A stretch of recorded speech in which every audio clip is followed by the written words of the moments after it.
আসসালামু আলাইকুম বন্ধুরা, দেখেন এটা আমার ঘাসের জমি। আমি এখন ঘাস কাটতে আইছি। তো এই ঘাসগুলো আমি লাগাইছিলাম গত 40 দিন আগে। 40 দিনে এই ঘাসগুলো এই অবস্থাতে বের হয়েছে। আর আমি প্রথমবার তাড়াতাড়ি কেটে নিচ্ছি, এর পরবর্তী টাইমে যাতে ফলনটা আরও দ্বিগুণ আসে। তো দেখুন, এটা আমার হচ্ছে স্মার্ট নেপিয়ার ঘাস। তো স্মার্ট নেপিয়ার ঘাস এটা বন্ধু অন্যরকম একটা সুন্দর ঘাস, যেটা নরম ঘাস, যে ঘাসটা গরু ছাগল সবাই খেতে পারে। বিশেষ করে ছাগলটার জন্য স্পেশালি এটা বেশি চলে। তবে এই স্মার্ট নেপিয়ার ঘাসটা সচরাচর পাওয়া যায় না। আমি ভিডিওটা করতেছি নাটোর বাগাতিপাড়া থেকে। তো এই সাইডের দিকে স্মার্ট নেপিয়ার ঘাস শখ করে মানুষ লাগালেই তাদের কাছেই থাকে। ব্যবসা করার জন্য এগুলা ঘাস কেউ ইউজ করে না, যদিও বাইরের এলাকাতে পাওয়া যায় অ্যাভেলেবল। তো আপনাদের মাঝে দেখাবো ঘাসগুলো কিভাবে কাটবেন।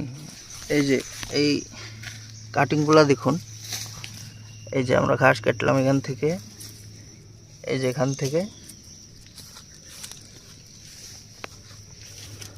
এই যে ঘাসগুলা দেখেন ধুয়ে দিছে। এই যে ঘাসগুলো দেখেন কিভাবে কাটা হচ্ছে।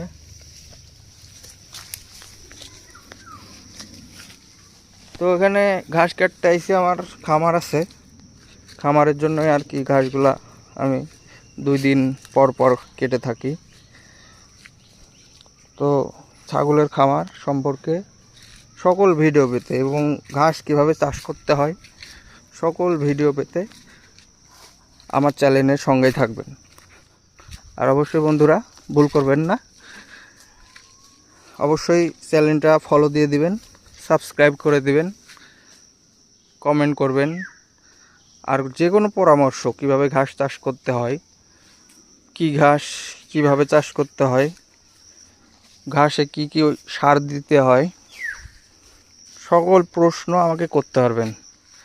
আমার ফার্স্ট কমেন্টে আমার নাম্বার দেওয়া থাকবে, আপনারা অবশ্যই সেকেন্ড কমেন্ট করবেন, আমি রিপ্লাই দিয়ে দেব।